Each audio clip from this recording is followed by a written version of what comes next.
Assalamualaikum warahmatullahi wabarakatuh. Hadirin sahabat dakwah yang dimuliakan Allah Subhanahu wa taala. Rasulullah sallallahu alaihi wasallam pernah bersabda, dijelaskan di dalam kitab Nasaihul Ibad, kata beliau, sayati zamanan ala ummati yafirruna minal ulama wal fuqaha. Akan sampai pada suatu zaman di mana umatku, kata Rasul, yafirruna minal ulama wal fuqaha. Mereka akan jauh daripada alim ulama. Mereka akan jauh daripada tokoh-tokoh ahli fikih. Maka Allah Subhanahu wa taala memberikan 3 bala di atas orang tersebut. Yang pertama, yarfa'ullahul barakah min kasbihim. Allah Subhanahu wa taala mencabut keberkahan di atas tiap-tiap usaha apapun yang kita lakukan di atas permukaan bumi ini.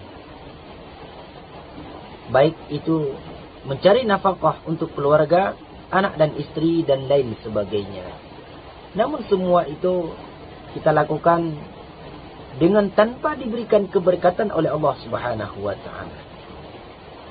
Kemudian yang kedua, yusallitullahu taala alaihim sultanan zaliman. Allah memberikan pemimpin-pemimpin yang zalim di atas permukaan bumi ini.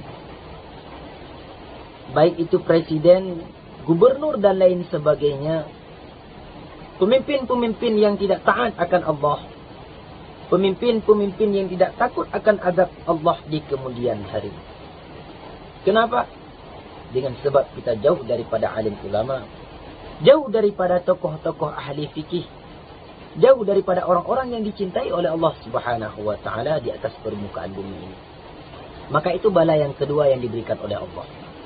Kemudian bala yang ketiga yang diberikan oleh Allah Subhanahu wa taala, yaitu yakhrujud minad dunya bighairil iman.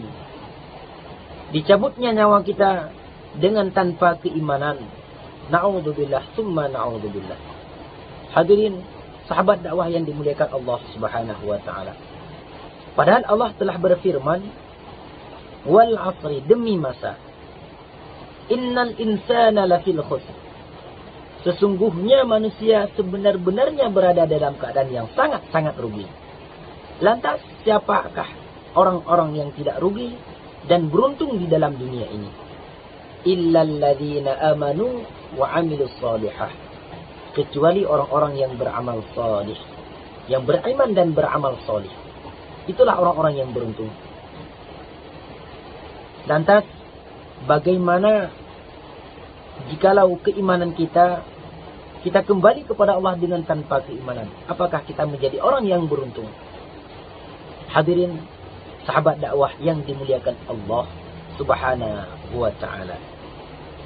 Maka diceritakan juga di dalam kitab Nasaihul Ibad, ada seorang wali Allah min awliyaillah yang bernama Fudail bin Iyad. Beliau memiliki seorang murid di antara murid-murid yang lainnya yang sedang mengalami sakaratul maut. Maka pada suatu hari Fudail bin Iyad menjenguk murid beliau yang sedang sakaratul maut tersebut dan duduk di bagian kepalanya dan membacakan surat Yasin. Apa yang disaut oleh murid Fudail bin Iyad yang sedang sakaratul maut tersebut? Wahai guru, jangan engkau bacakan surat tersebut. Maka terdiamlah Fudail bin Iyad. Termenung beliau mengingatkan, terbesit di dalam hati kecilnya, mengapa muridku yang sedang sakaratul maut menghentikan bacaan surat Yasin? Maka di dalam terdiamnya Fudail bin Iyad, kemudian kembali membimbing muridnya yang sedang sakaratul maut tadi untuk membacakan kalimat la ilaha illallah Muhammad Rasulullah. Lantas murid beliau lupa dengan Allah. Maka itulah 3 penyebab faktor aku tidak selamat dalam dunia, tidak selamat keimanan ketika kembali kepada Allah Azza wa Jalla.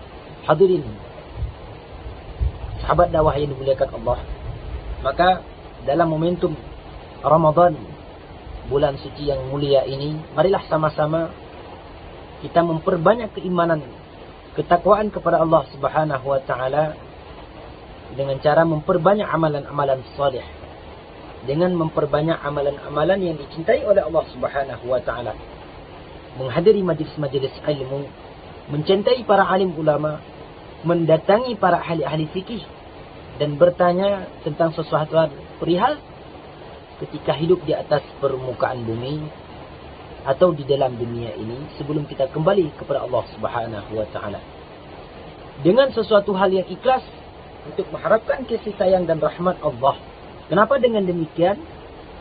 Karena keikhlasan di dalam kita beramal adalah kunci utama untuk meraih keberkahan di bulan suci Ramadan khususnya.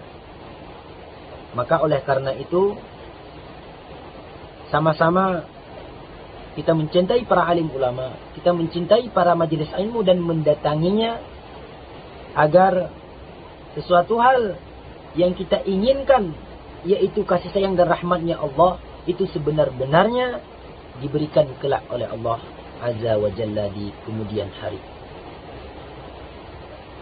Hadirin sahabat dakwah yang dimuliakan Allah Subhanahu wa taala, mungkin itulah sedikit mau'izah hasanah yang dapat kami sampaikan. Kurangnya datang daripada al-fakir sendiri, benarnya daripada Allah Subhanahu wa taala.